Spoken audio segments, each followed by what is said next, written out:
Welcome to the Madison Miller Podcast. Today is Thursday, April 21st, 2022. Today I'm going to recap yesterday's NBA playoff games and look ahead to tonight's NBA playoff games. We'll go over yesterday's NHL and Major League Baseball, look ahead to today's games in each sport.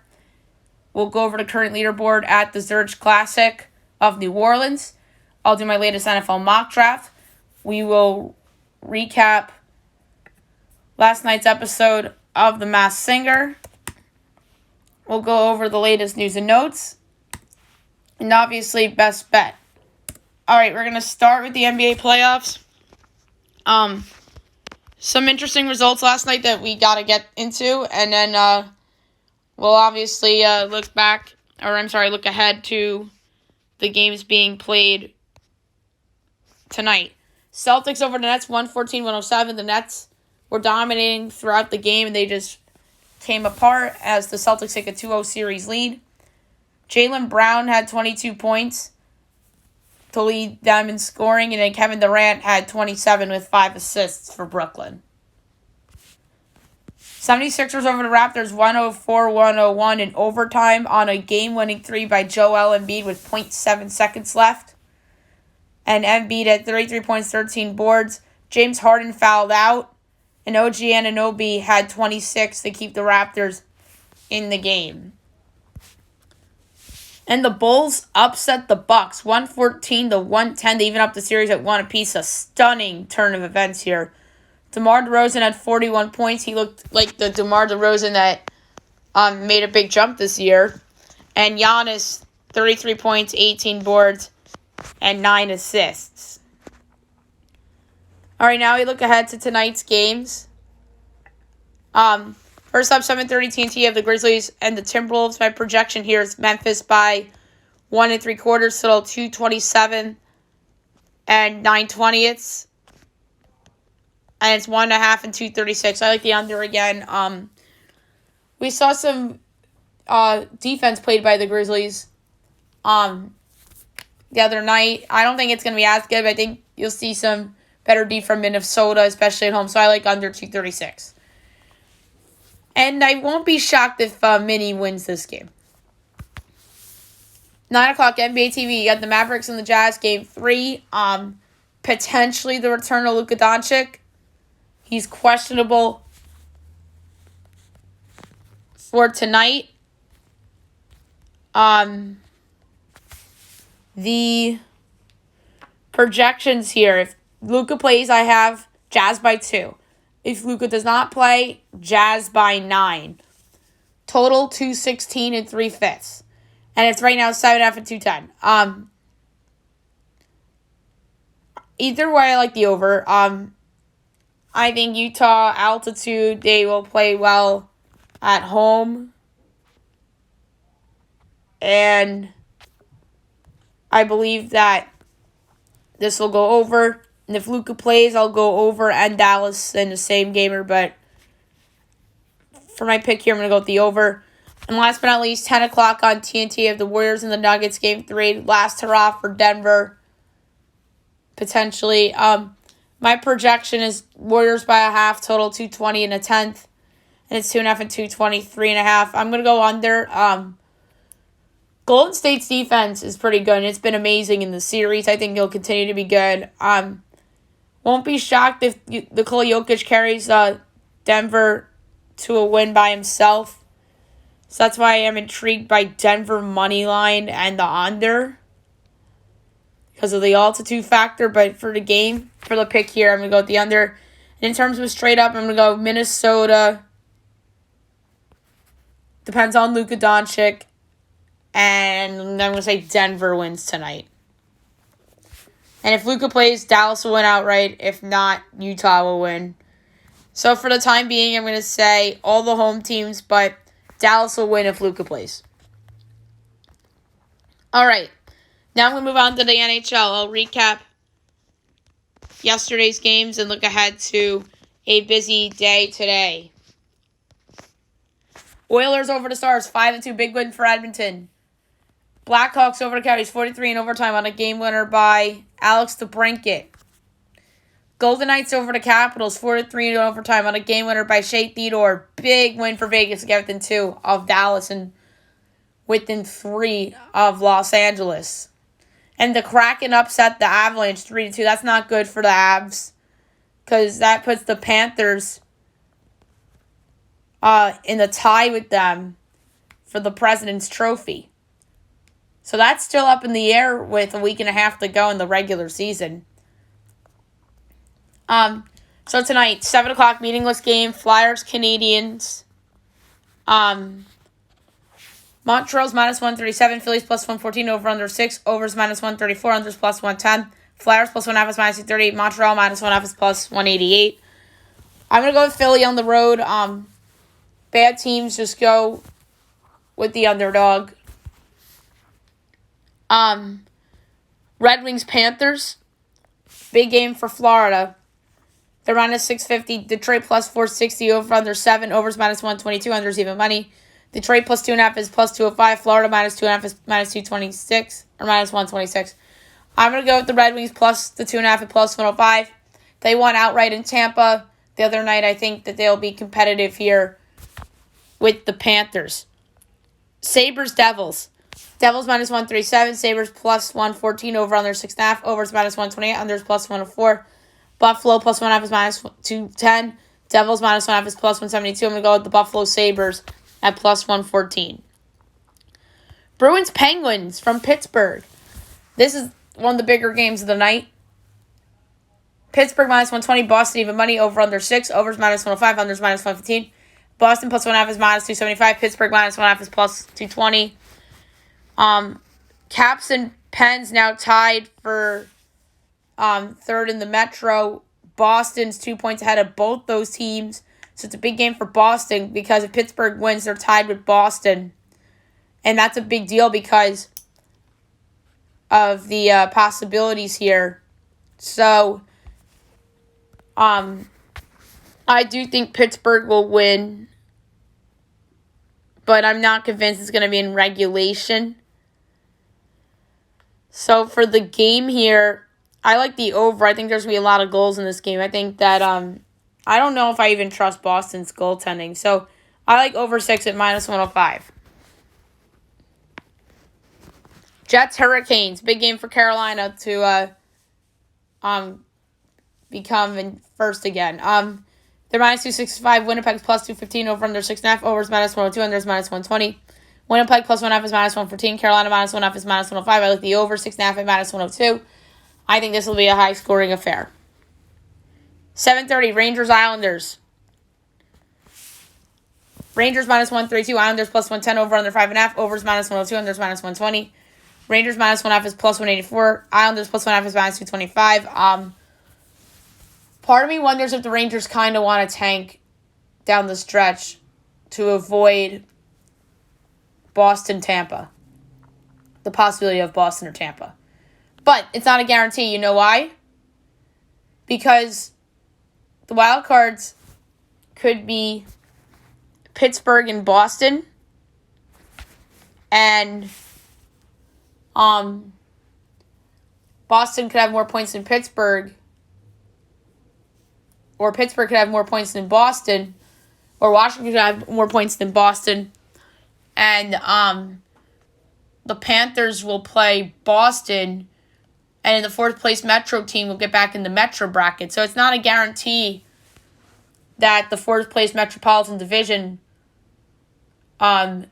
team will be in the Atlantic Division bracket. But I'm going to go with the Islanders tonight, plus 110 to upset the Rangers. 8 o'clock, ESPN, Maple Leafs, Lightning, big game. Leafs are locked in the 2 spot. Lightning need to lock down the 3 spot. They're minus 120 at home. Toronto's even money. Over under 7. Overs plus 102. Unders minus 124.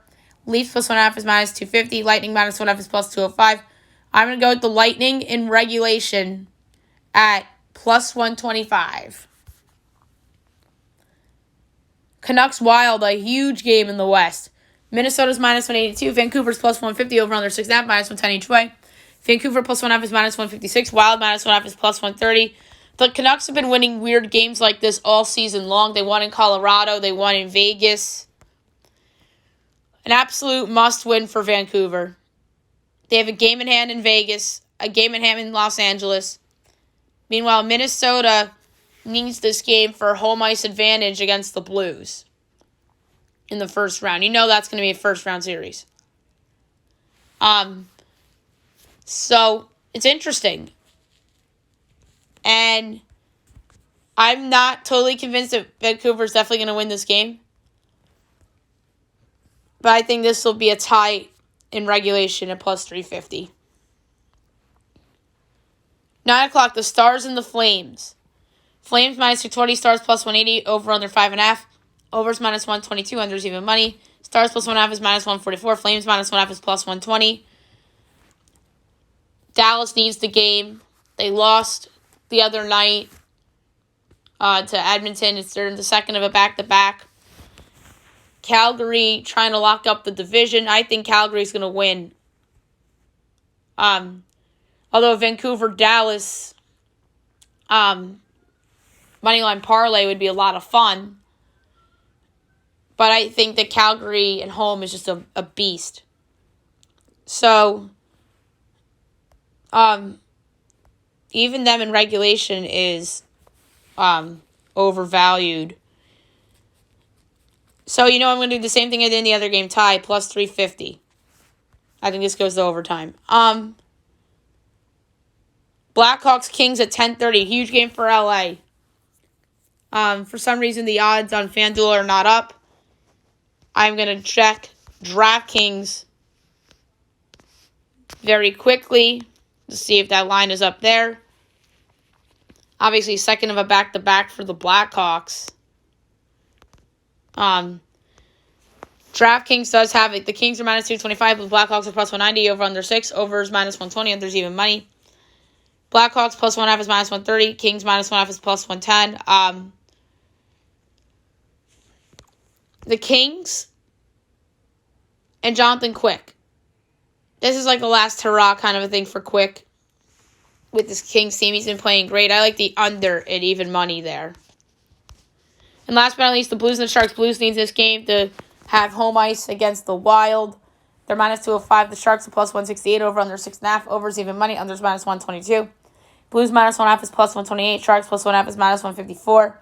I love the over at even money. All right, now move on to Major League Baseball. We'll go over the games from yesterday and look ahead to today's games. Brewers over the Pirates 4-2. The Brewers are 8-5. Pittsburgh 5-7. Guardians over the White Sox 11-1. Doubleheader game 1. So the doubleheaders are back to 9. That's what I thought. Cleveland 5-5. Chicago 6-4. Dodgers over the Braves 5-1. The Dodgers 9-3. Atlanta 6-8. Phillies over the Rockies 9-6. The Phillies are 5-8. Colorado 8-4. Padres over the Reds 6-0. The Padres are 9-5. Cincinnati 2-11.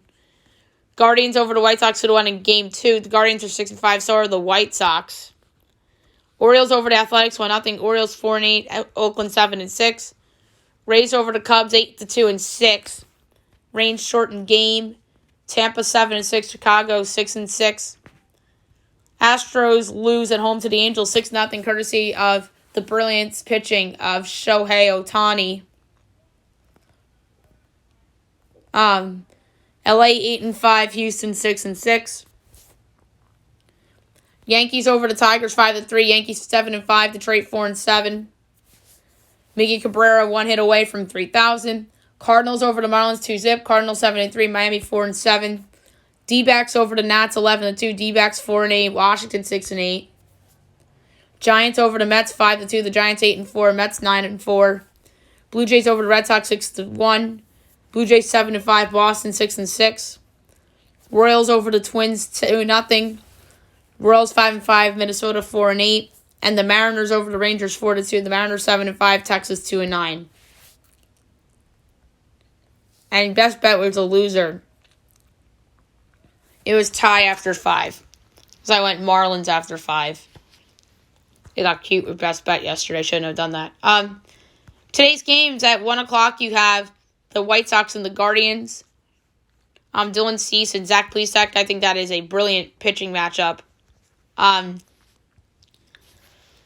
White Sox minus 148. Guardians plus 126. Over under 8 minus 110 each way. White Sox minus 1/2 is plus 120. Guardians plus 1/2 is minus 144. I'm going to go with first half result tie plus 460. Yankees Tigers. Jordan Montgomery and Michael Pineda making his debut for the Tigers this year. Yanks minus 164. Detroit plus 138. Over under 8.5 minus 110 each way.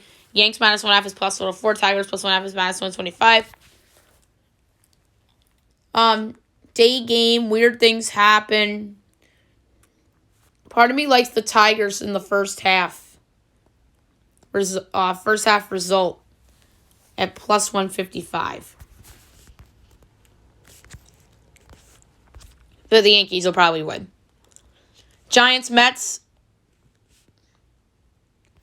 Anthony DeSclafani and Carlos Carrasco. The Mets are minus 138. The Jets are plus 118. I'm sorry, the Giants. Over under 7.5. Overs minus 118. Unders minus 104. Giants plus 1/2 is minus 184. Mets minus 1/2 is plus 152. I'm going to go with first half result tie plus 470. 130, Blue Jays Red Sox. Kevin Gausman and Tanner Houck. Toronto minus 116, Boston minus 102, over under 8.5, overs minus 122, unders even money. Toronto minus 1/2 is plus 140, Boston plus 1/2 is minus 170. I'm going to go with the Red Sox at minus 102 at home. This should be closer to a pick 'em. I like Tanner Houck a lot. I think this is a good spot for him. 2 o'clock, the Twins and the Royals. Joe Ryan and Zach Greinke. Twins minus 124, Royals plus 106, over under 7.5, overs minus 118, unders minus 104. Twins minus 1/2 is plus 130, Royals plus 1/2 is minus 156.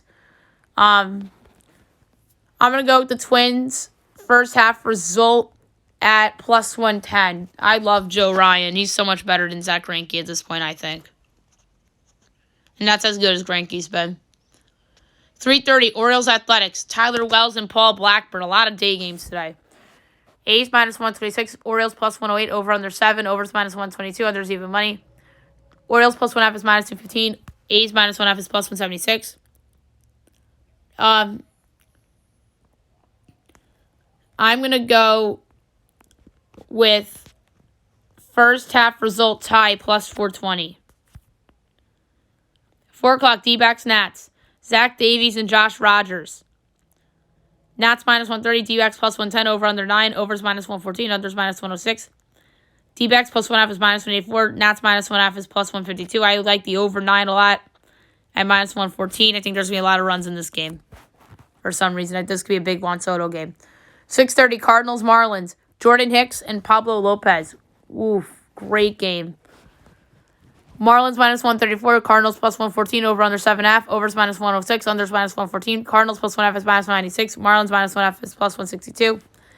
I'm going to go with the pick I should have made yesterday in this game, and that is first half result tie at plus 440. 7:30, Pirates Cubs from Wrigley. Bryce Wilson and Mark Leiter Jr. So, second time these two teams are meeting this year. Cubs minus 168, Pittsburgh plus 142, over under 8, overs minus 118, unders minus 104. Pittsburgh plus 1/2 is minus 154. Cubs minus 1/2 is plus 128. I'm going to go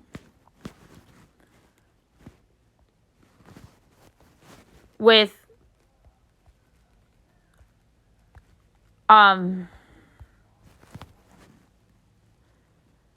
first half result tie at 5-1.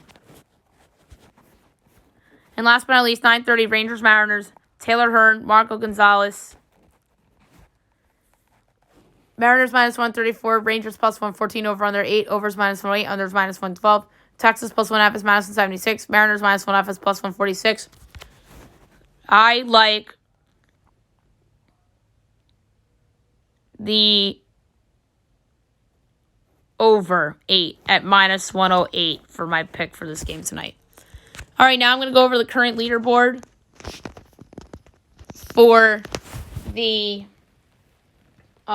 Zurich Classic. Right now, where things stand, Tied for first with 3 under, Trey Mullinax and Wesley Bryant, and Victor Hovland and Colin Morikwa. Tied for third with 2 under, Chad Ramey and Joshua Creel, Austin Cook and Jason Duffner, Danny Lee Sun Gumbay, Sung Gil No and Michael Kim, Cam Smith and Mark Leishman, Tyrell Hatton and Danny Willett, Sung Kang and John Huh, Scott Piercy and Sean O'Hare, and Tommy Rainey and Robert Garrigas.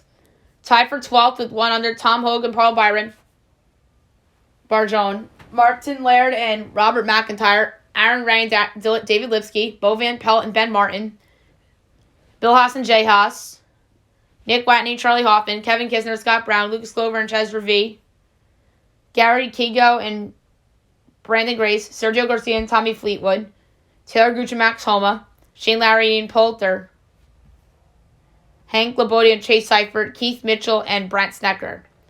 Tied for 25th at even. Actually, Mitchell and Snecker tied at even.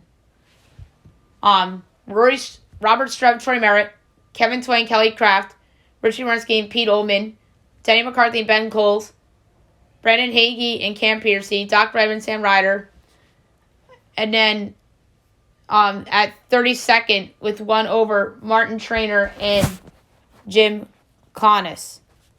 All right, now I'm going to do my latest NFL mock draft as we are 1 week away from the draft. This is different from the one I did the other day. Number 1, the Jacksonville Jaguars, Aiden Hutchinson, defensive end, Michigan. A lot of talk about Trayvon Walker going first, but I think Hutchinson's the right choice. He's drawn comparisons to the Bosas and Myles Garrett and Chase Young, so this would make a lot of sense. 2, the Detroit Lions, Kayvon Thibodeau, defensive end, Oregon. If this pick were to happen, then Detroit was lying to us. Well, it is Lion season. Thibodeau, I think, has the highest upside among players in this draft. But there's some things that a lot of teams don't like about him. Number 3, the Houston Texans, Ike Kwonu, offensive tackle guard, NC State. This is a little bit of a curveball.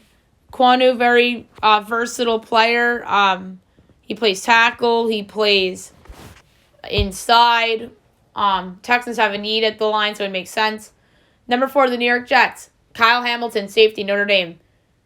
This would be another pick that would surprise some people. The Jets should probably look at Sauce Gardner here, but Hamilton would make sense because of his upside and the need at the position. 5, the New York Giants, Evan Neal, offensive tackle, Alabama.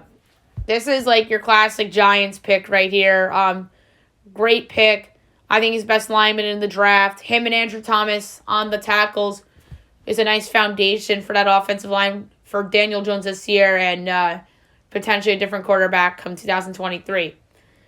Number 6, the Carolina Panthers, Charles Cross, offensive tackle, Mississippi State. Everyone and their brother is penciling in a quarterback here for the most part, but it could be off the table if Jimmy Garoppolo or Baker Mayfield ends up being the guy for Carolina. Cross coming off a breakout year in college, which put him in the spot, but there are teams that are concerned about him, whether he was a one-year wonder last year. Number 7, the New York Giants from the Chicago Bears, Trayvon Walker, defensive end, Georgia. Concerning Walker is thought out to be potentially the top overall pick, this would be a really nice pick for Joe Shane and the Giants. Coming away with Walker and Evan Neal is a great haul for Shane to improve both sides of the ball's off lines. Number 8, the Atlanta Falcons, Garrett Wilson, wide receiver, Ohio State. The Falcons, this would be a good pick. I mean, they don't have Calvin Ridley because of the suspension. Wilson coming off the big year at Ohio State.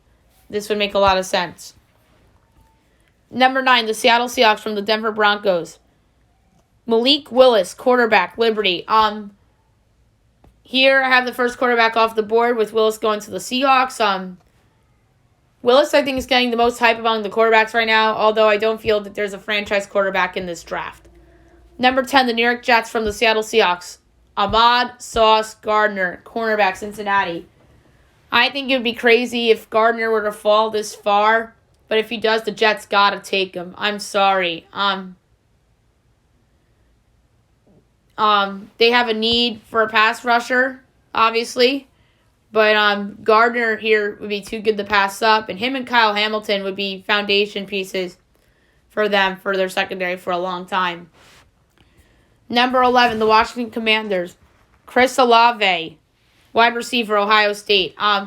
This would be a good pick for the Commanders. They need a wide receiver. Him and Terry McLaurin together would be really cool. Number 12, the Minnesota Vikings. Jermaine Johnson, defensive end, Florida State. This would be a good pick for Minnesota. Johnson is somebody that I think could go in the top 10. Vikings pass rush low-key in decline from an age standpoint. So I like this pick a lot for Minnesota. Number 13, Houston, Texas, from the Cleveland Browns. Derek Stingley Jr., quarterback, LSU. This pick, the Texans can go anywhere they want, just like they can with the third pick. I like Stingley there. They have a need for a young corner, and I like Stingley a lot from an upside standpoint. So Stingley and Ike Nwangwu, nice package here for Houston. Number 14 on the defensive line. Davis, a big part of that dominant pass rush that helped lead the Georgia Bulldogs to the national title. And he brings much needed youth to the Ravens defensive line. 15, the Philadelphia Eagles from the Miami Dolphins. Treylon Burks, wide receiver, Arkansas. The Eagles have a plethora of options here with their first of two first-rounders. I like the thought of Burks here, considering Jalen Hurts needs more around him to succeed, entering what could be a make-or-break year for him. 16, the New Orleans Saints from the Philadelphia Eagles. Kenny Pickett, quarterback, Pittsburgh. This is a complete wild card of a pick. I really do think that the Saints are going to take a quarterback with one of those picks that they have.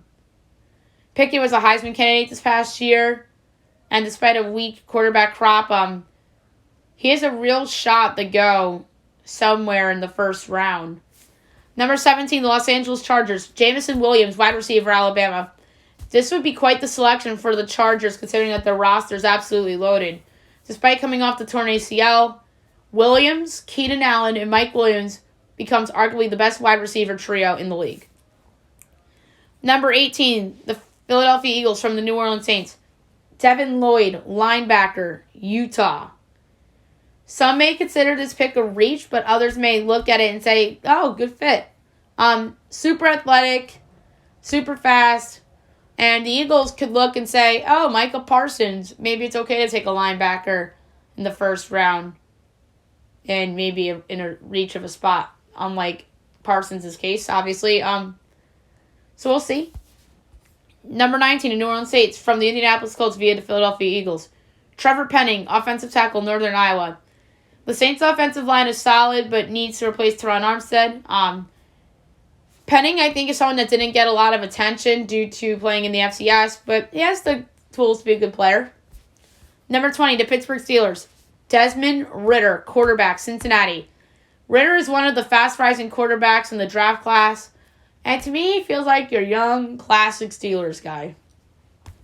Ridder's athleticism and the fact he won a lot of games in college is what may have the Steelers intrigued here. 21, the New England Patriots. Andrew Booth Jr., cornerback, Clemson. This will be a nice pick for the Pats, who lost J.C. Jackson in free agency.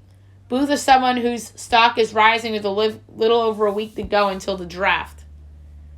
22, the Green Bay Packers from the Las Vegas Raiders. Jahan Dotson, wide receiver, Penn State. Dotson is one of the wideouts whose stock is rising as we are a week away from the draft. The Packers need above-average receivers in the worst way possible, helping replace the production of Devontae Adams. 23, Arizona Cardinals, Khair Alam, cornerback, Florida. I think this pick would be somewhat of a reach for the Cards, despite the need at the position.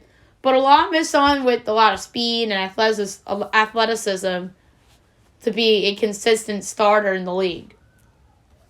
24, the Dallas Cowboys. Kenyon Green, guard, Texas A&M. This would be a great pick for the Cowboys, considering their offensive line, that was once a beast, is quietly aging. Green could come in and play right away in the interior and helping protect Dak Prescott. 25, the Buffalo Bills. Trent McDuffie, cornerback, Washington. This would be a really good pick for Buffalo. They could use upgrade at the other starting corner position to go alongside Trey White. And that's a team that is contending for a Super Bowl the next several years. So they need to nail this pick. 26, the Tennessee Titans. The Kobe Dean, linebacker, Georgia. Another player from the vaunted Georgia front seven goes here in Dean. He's the type of guy that the Titans could use, a young playmaker at the linebacker position because they lost some in free agency. 27, the Tampa Bay Buccaneers. Devontae Wyatt, defensive end, outside linebacker, Georgia. Make it 4 of the 7 members of that vaunted Georgia front 7 to go in the first round. I love the fit of Wyatt here. Maybe they don't bring back Jason Pierre-Paul and he can come in and replace his production. 28, the Green Bay Packers. Bernard Raymond, offensive tackle, Central Michigan. I believe that this would be a reach of a pick for the Packers, and you can argue they should go defense or even another wideout with this pick. Raymond's a polished player that could start on somebody's team right away. I just feel that he's a day 2 pick in the second round. 29, the Kansas City Chiefs from the San Francisco 49ers via the Miami Dolphins. George Karlaftis, defensive end, Purdue. This could be a steal for the Chiefs, who need some help on the pass rush. Karlaftis was thought out to be a top 10 pick, but his stock took a big hit, and he didn't provide a great number of sacks in college. Number 30, the Kansas City Chiefs. Christian Watson, wide receiver, North Dakota State. Like the Packers, the Chiefs are a team that need to come away with a wide receiver here in the first round. Watson's stock rose after a great year in the FCS, and he's somebody that has great speed and would be a good target for Patrick Mahomes. 31, the Cincinnati Bengals. Tyler Linderbaum, center, Iowa. This would be a tremendous selection for the Bengals, considering Linderbaum was thought out to be a top 10 or even a top 5 pick back in the fall. Linderbaum can come in and start for the Bengals right away on an already improved offensive line to help protect Joe Burrow. And 32, the Detroit Lions from the Los Angeles Rams. Matt Corral, quarterback, Ole Miss. A lot of people seem to think the Lions will go quarterback here. Corral's stock has been all over the map, but the Lions need like a potential long-term guy, so I have them taking a chance here with Matt Corral. All right, now I'm going to recap last night's episode of The Masked Singer, which was very interesting, to say the least. Round 3, which is, for me, Group C. 5 new contestants. First up came Prince. They showed him in, like, a gym class doing workouts. There's a Mars ball. There's a teddy bear. There's a lily pad. Oh, wait a minute. Oh, I just thought of something here. There's a ring. There's reaching and bending. 2006. And this person performed Cup of Life by Ricky Martin. I know exactly who this is. This is former New York Yankees third baseman and current analyst on ESPN, a part of the K-Rod cast, Alexander Emmanuel Rodriguez. Oh, yeah. I think it's A-Rod. The lily pad I think his daughter's name is Lily. Oh, my God. I literally just thought of that on the spot. That was great. Oh, my God. But, God, is this too good to be true? Like, I thought with Chameleon with Carmelo Anthony. Maybe. But I really think this is A-Rod. The 2006, 2006 was probably the year that I think his first daughter was born in 2006. I think one daughter was born in 2006, the other was born in 2008. So I think 2006 was the year his daughter was born. I think one of his daughters, his name is Lily, if I'm not mistaken. Or I think so. And that's where Lily comes from. But a lot of hints referring towards his daughters. And then his celeb BFF is Jamie Lee Curtis. But yeah, I absolutely think this is A-Rod. Ken Jung said Enrique Iglesias, which would be a fun pick to be on The Masked Singer. Robin said Derek Jeter. And Jenny was thinking like me with A-Rod. But I absolutely think this is A-Rod. And he's obviously a Fox baseball analyst too. And the thought of him and Joe Buck on The Masked Singer the same season is a lot of fun. So, yeah, I absolutely believe this is A-Rod. And I'm so fired up about it. Baby Mammoth. Ice Age, pink hair, strengthening confidence, a 2 badge, maybe silver medal, then always second fiddle, a cheer mic, a blow dryer, conditioner and shampoo, and this person performed Walking After Midnight by Patsy Cline. I think this is the person who filled in for Nick Cannon last year when he had COVID, Niecy Nash. I at first thought this was like an older singer, but I just think this is somebody with a really good soulful voice. So I kind of think this could be Niecy Nash, because she's somebody that is always like all about confidence, and obviously she's gonna be a part of Don't Forget the Lyrics, which is gonna be starting up on Fox after The Masked Singer's over in May. So I'm gonna go with Niecy Nash for this one. Ken said Nancy Kerrigan. Jenny said Tanya Harding. And Nicole said Kathleen Turner. Actually, no, Jenny said Tanya Harding as a joke. And then Robin said Suzanne Summon and Rachel Ray. Queen Cobra comes out. There's trash bags and dollar bags. There's a weapon, a Batman coffee cup. Maybe it's someone that was in Batman. There's a picture of Bradley Cooper. There must be a connection with Bradley Cooper. There's coffee, 1990. And this person performed Good as Hell by Lizzo. Fabulous performance. I think this is somebody big. Maybe somebody from the 90s. I like Jenny's call with Brandy and Monica, because the funny thing about Queen Cobra is that there are other Cobras with mics. I just think those were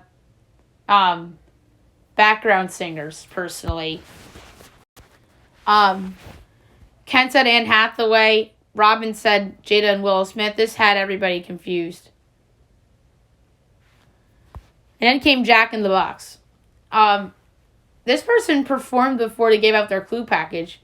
He performed Bad to the Bone by George Thorogood and the Destroyers.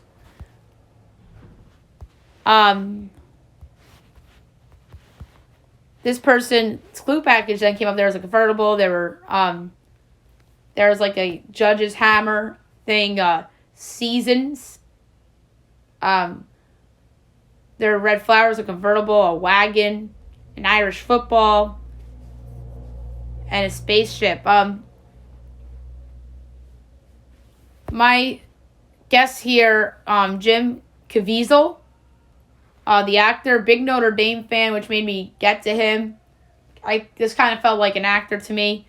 Robin said Robert Duvall. Ken said Elon Musk. And Jenny said Joe Pesci. Then came Space Bunny. There was an office, a bee, a red handprint, energy drinks, a basketball, and a dog.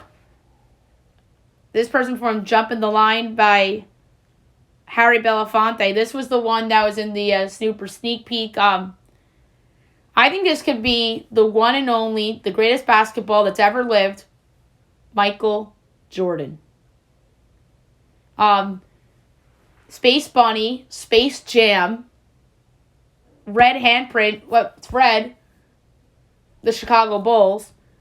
There's a dog in there, Bulldog, Bulls, basketball, B, Hornet.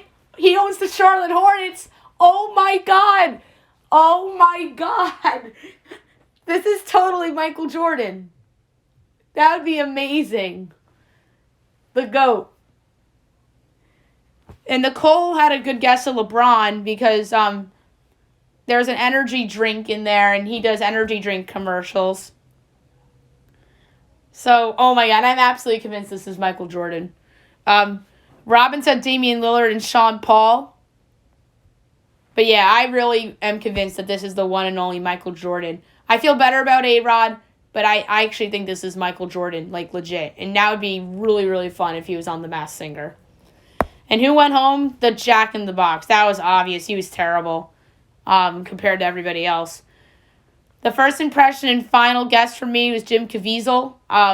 Jenny went with Joe Pesci. Robin said Robert Duvall. Ken said Elon Musk. And Nicole went with NBC weatherman Al Roker. And who was it? Former New York City Mayor Rudy Giuliani. Interesting get for The Masked Singer. A big name, obviously, in the politics world. Very controversial at the end of the show. Ken Jeong and Robin Thicke walking off in protest, which I thought wasn't right of them to do. It's a bad look for The Masked Singer, bad look for them, bad look for Fox. Meanwhile, Sarah Palin was on the show 2 years ago, and there wasn't no protest for Sarah Palin. Sarah Palin and Rudy Giuliani are both Republicans, and the reason why they protested was because Rudy Giuliani really was sticking up for Donald Trump back through the 2020 election and that whole deal. And Jenny, from what I've told, I think might be not a huge liberal like Ken and Robin and Nicole, but Jenny seemed pretty excited to see Rudy Giuliani. And then Nick, obviously, certainly didn't mind seeing Rudy on the show. And very controversial ending to this show. But I thought Rudy was a good get for The Masked Singer. He's probably you can make a case, the biggest celebrity on the show this season. Unless if, like, one of these other people or one of the other people are in the final. But Rudy Giuliani's a big name. And this was actually leaked before the season that he was on the show and Ken walked off the stage. But if you asked me before the start of the show who'd walk off stage, I had a feeling Ken would be one of them. For some reason, I kind of thought Nicole would have too, but it was it was Ken and Robin. For some reason, I thought potentially, if you asked me before the show, it could have been Nicole, but it was Robin. But Robin makes a lot of sense too. But still, like, that wasn't right of Robin and Ken. It just wasn't. Like I said, that's a bad look on them. It's a bad look on The Masked Singer. It's a bad look on Fox. But also, you can make a case that that was a produced moment of the show. But the story that got leaked about this said it wasn't produced. So that's the problem. It's one thing if this was produced, and it's another thing if it wasn't produced. From what I heard, that this was not produced. So there you have it. But yeah, Rudy said he did the show because he has a young granddaughter who likes the show, and but yeah, but some of these clues make sense. Irish football, Rudy, Seasons was a reference to a press conference he had where he screwed up. A lot of wedding hints because he officiated a lot of weddings. If I'm not mistaken, I think he officiated Michael K's wedding. If I'm not mistaken. And it would make sense because of the New York ties and whatnot. So, Rudy said he's officiated a ton of weddings. So that's what makes sense with wedding clues. So, yeah, the rest of the contestants, I'm very intrigued. Really, really intrigued with the other contestants. So I think this is the my favorite group from a standpoint of who could be under the masks. So I better not be disappointed with some of these. And I honestly wasn't disappointed for Rudy Giuliani. That's a big get for the show, I think. So, yeah, fun episode of The Masked Singer. Controversial ending like we talked about. It had to be addressed. So, yeah. Now I'll move on to news and notes. Obviously, the Giuliani thing could have been a part of news and notes because it's a big deal. Deebo Samuel requested a trade. Won't cite specific reasons. He does not want to play in a hybrid role. And that's a reason for the trade. The New York Jets believe the Niners won't trade him unless they get a king's ransom. That's according to Josina Anderson. The other monster story from yesterday is that Jay Wright is leaving Villanova and retiring from coaching after 21 seasons with the Wildcats. And Fordham's Kyle Neptune will take over. This is one of the stunning coaching retirements we've had in a long time. Jay Wright was amazing. He got his teams to buy in year in, year out. Neptune makes a lot of sense because he was a Jay Wright assistant for a long time, and then he coached Fordham for a year and got Fordham to overachieve, and now he's in a lot of pressure here to have success with Villanova. So that's really interesting. And now Fordham has an opening, obviously, in the Atlantic 10. And with this crazy subplot is here, Nova is, from a Big East standpoint, both Neptune and Shaheem Holloway are new coaches in this conference that are really under a lot of pressure to win. Let's be honest. I think that Shaheem Holloway's under immense pressure because of the run he went on with St. Peter's. It's kind of like Andy Enfield in a way, except USC is like a bigger school than Seton Hall. But there's some pressure level with Holloway. And then obviously Neptune, it's because you're the guy that replaces the legend in Jay Wright. So Kyle Neptune does make a lot of sense here with Villanova. And I think that Jay is done coaching and he wants to spend time with his family. That's what it was reported by, I believe it was Shams and Woj.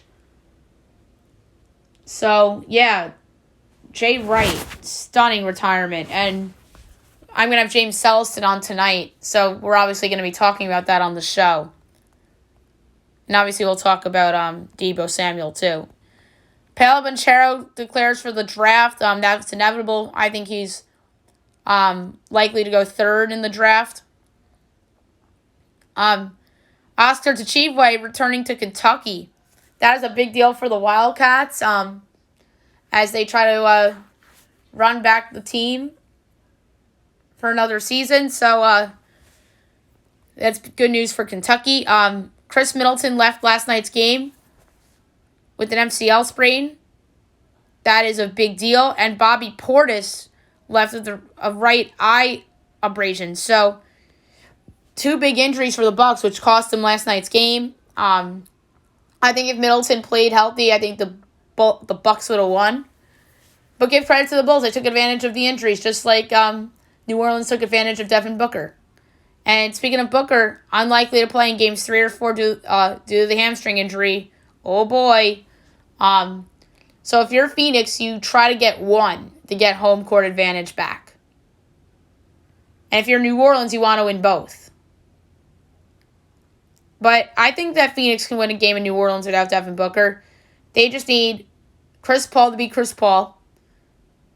They need Mikal Bridges and Cam Johnson to step up. And they need Ayton to be Ayton. So there you go. There's your argument for the Suns. Luka questionable for tonight against the Jazz after missing the first 2 games, and he was doubtful the first 2 games. So questionable is better than doubtful, and if he plays, Dallas is going to win outright. Number 14 pick of the draft, Christian Williams suffered a season-ending knee injury in practice for the WNBA Mystics. That's not great.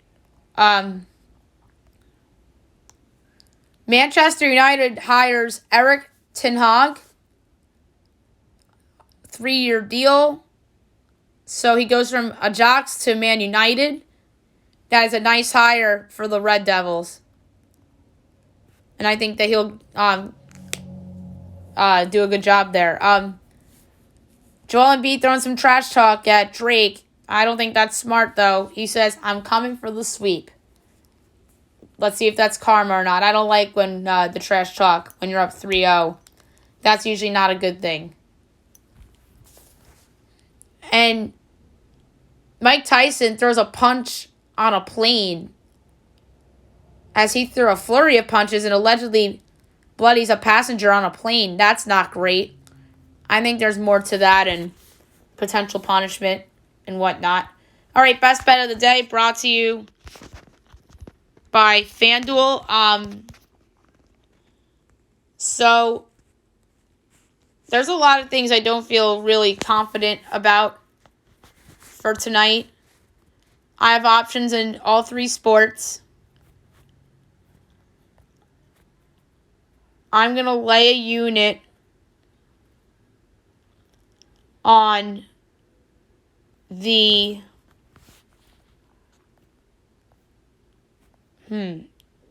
Guys, this is so hard.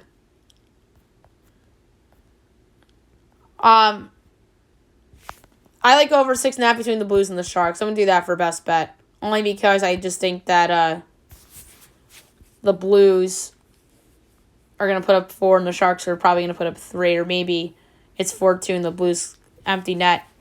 Or it could be a 4-3 potentially, like I said. All right, so there you have it for the show. I'll be back tomorrow for the Big Friday show.